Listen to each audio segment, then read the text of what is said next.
Hi there, just read this disclaimer please. Alright people, how's it going? So it's been a little while. So I was just looking back at this video from the 6th of October last year. So I thought I'd give you like an update of how first of all, how we're progressing towards this worst case scenario. This is the video from the 6th here that I'm showing you. So this is how things stood then. So I wanted to just update you on how this has progressed in the, what is that, 5 months, 4 months, something like that, since that video. See how close we are to getting these numbers here to be positive in this worst case scenario simulation that we have from the early 2000s.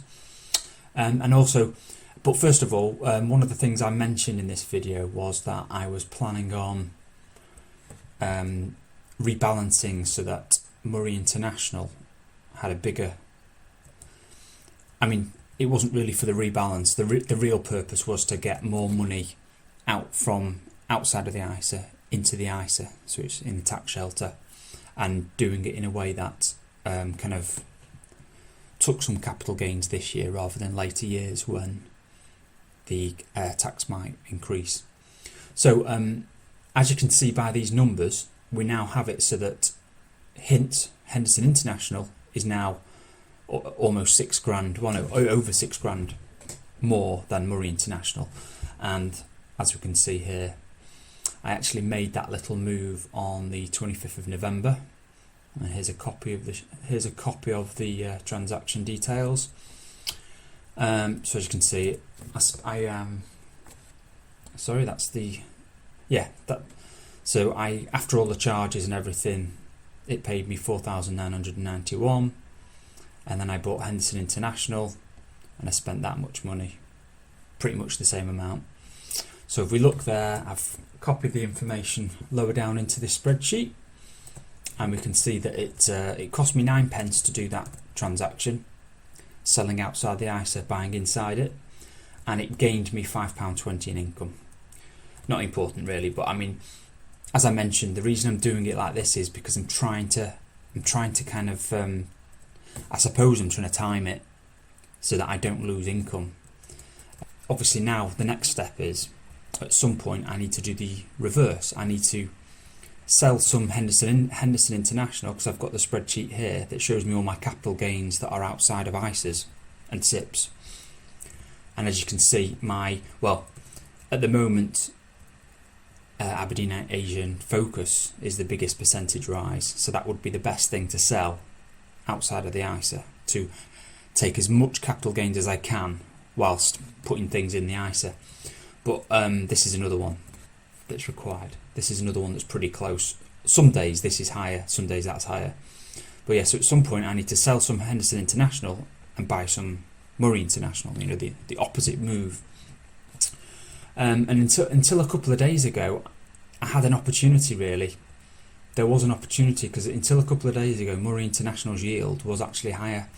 But in the past couple of sessions, that's reversed again. So I've still got the rest of February and all of March to make that move. But at some point, if it doesn't happen, I might end up just taking the hit on it, Aberdeen Asia Focus, because there's not really any equivalent that I can kind of go into that yields higher. I think I'll just have to take the hit on the spread and on the stamp duty and sell that one and buy it within an ISA, because as I discussed in that last video, capital gains are more important now. I need to be careful not to pay tax on them. So the other thing is, how has this progressed?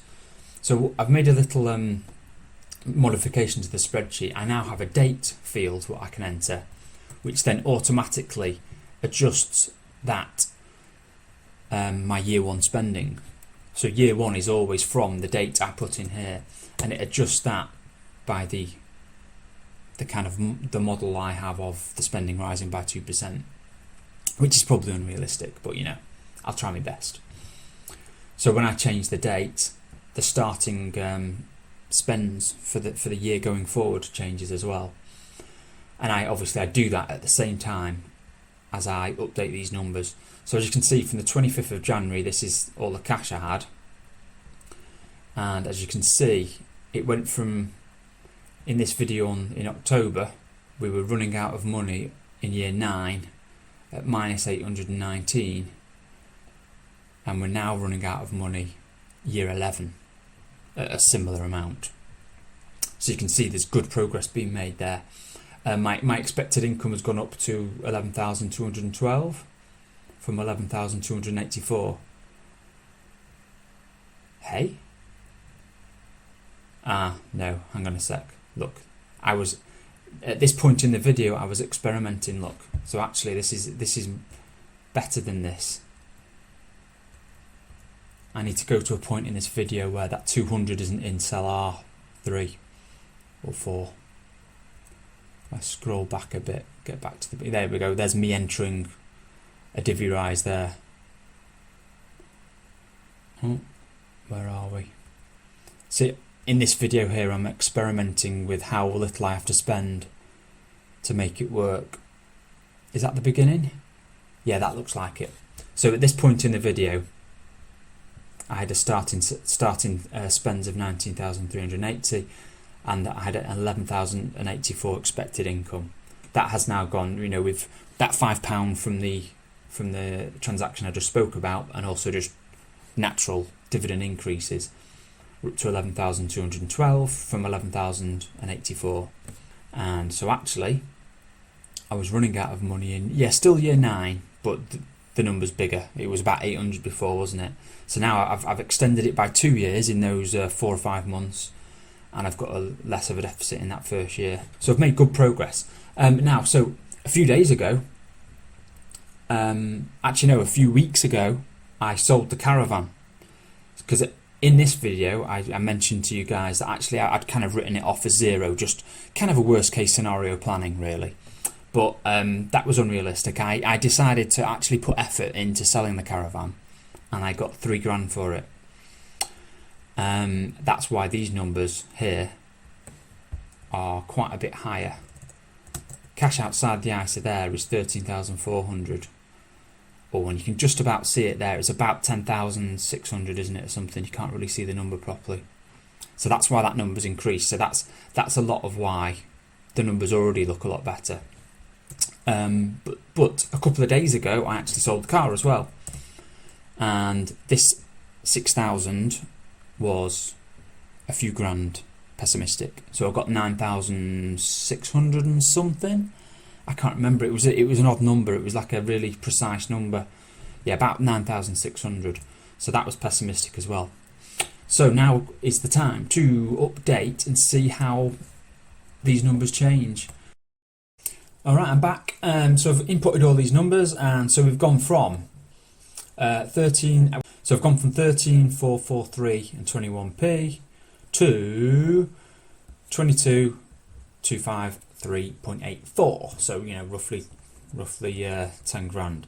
Now, what I've done here is I've subtracted £1,000 because this laptop that I have here is way too big and way too old for me to take around the world travelling. So I've set aside £1,000 to buy a new laptop and a little bit extra, and also like a case for it, or maybe a little bag.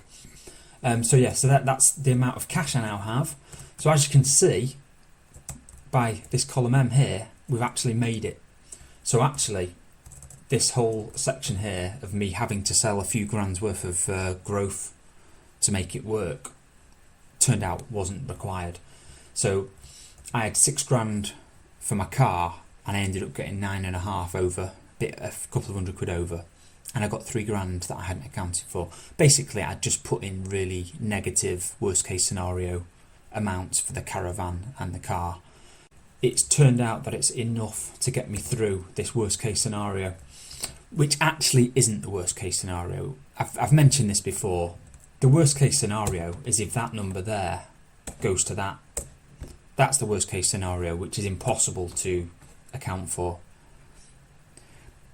If something like that happened, I'd just go back to work for a few months a year. I've mentioned this before.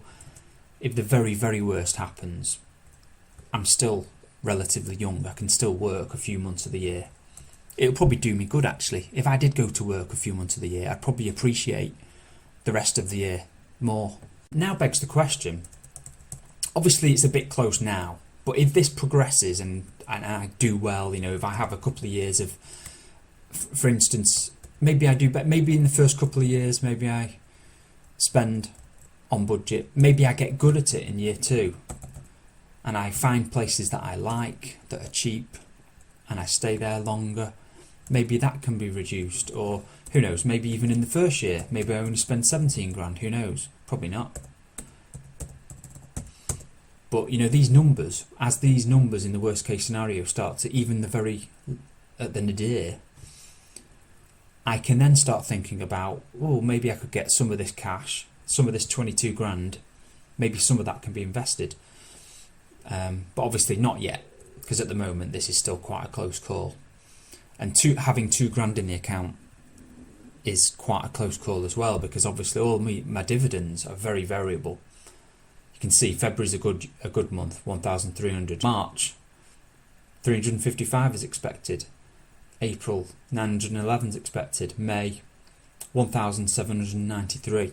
And actually, no, even more, because in May is the time. I don't know actually. Yeah, yeah. I think it's about May when I get the bonus from the ISA and the SIP as well, depending on when I put the money into those 2 things. So as you can see, it's very variable. So even that 2 grand I've got there, 2 grand, bit dodgy. But I'm hoping I'm not doing. This isn't a bad time to do it, because we're on the 6th of February now, and I've just had January where it was only 478. You know, like half the amount that I spend, more than half, a lot more than half. And I've just had December as well. So I'm already 2 months into a bad period for the cash flows. So now that I've got everything sold, this is like peak cash in my bank. I can start now thinking about possibly putting some fixed rate savings in. Because as you can see, year 1 it's projected to spend about 6 grand from my growth portfolio.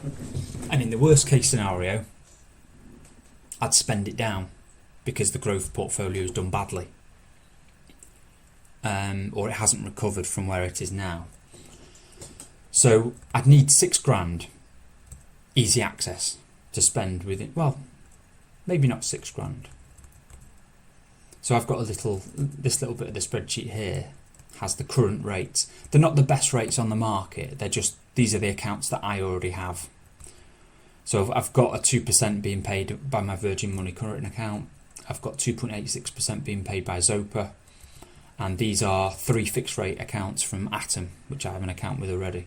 So I could put some money into these 3. There's a 9-month account, a 1-year account and a 2-year account. So what I'm thinking is, I need 6 grand for year 1 in this worst case scenario of not selling any of the growth portfolio.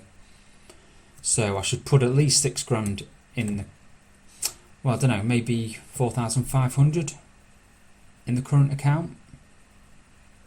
Sorry, no, that's rubbish. Sorry, I'd keep 1,500 in there in the current account, because if you go much higher, it stops paying interest. It's only 2 grand it pays on, and I want a decent amount in there for emergencies. In the easy access, that would leave me needing 4,500, wouldn't it? So that would cover the first year. But I could put some of that into a 9-month account of that 6 grand that could go into there. 1,500, yes, so not much, but it's, you know, it's a little boost to the income for 9 months. And that would leave 3 grand in there. So that would leave me 6 grand, 4.5 of which is easy access. So, you know, that's a bit, I don't know, I'm not so keen on that, to be honest. It's too close. Let's give myself 2 grand extra. So I have actually got 6 grand easy access. £1.5 will come in 9 months, just to keep me where I was. And then maybe I could just split the rest between these 2. I know, they're the same interest rate, but it kind of hedges. if I go some of it in the 2 year, if interest rates go down in the next year or two, I've got that fixed for longer, haven't I? So it's good to probably spread it between these two accounts, these two deals. Year 2 I would need, how much according to my plan? I'd need 5,008, so let's call it 6 grand again. So year 2 I'd need 6 grand. So I would need, at the very least, I'd need 6,000 in the 1 year account. And then the rest in there. So that's the question, isn't it? It's all impossible to know what the best deal would be, to put more in the 1 year fix or more in the 2 year fix. So I could maybe just go even, or roughly even. Yeah, something like that. So that would increase, that would make the overall rate 3.68% if I did something like that. And in this scenario testing here, I've assumed 2.5%. So if I put that up, now this isn't quite accurate because there's always little amounts, or sometimes not so little. Look, 1,200 in iWeb. Actually no, 1,237 in iWeb at the moment. So I guess you need to account for that, don't you, and reduce. Yeah, Hargreaves Lansdown. They do pay some interest, these two. Not much though. So yeah, there is always going to be cash not getting the interest rates that are here. So maybe I need to adjust that. Okay, so I've played around with these numbers. I've put some in just for the purposes of putting a realistic number in here. I've like guesstimated like an average of 2,000 that's not getting interest, but it's still considered easy access because that is, I could like within a day I could sell something inside the ISA. I could buy something inside the ISA, sell something outside, and I could have the cash.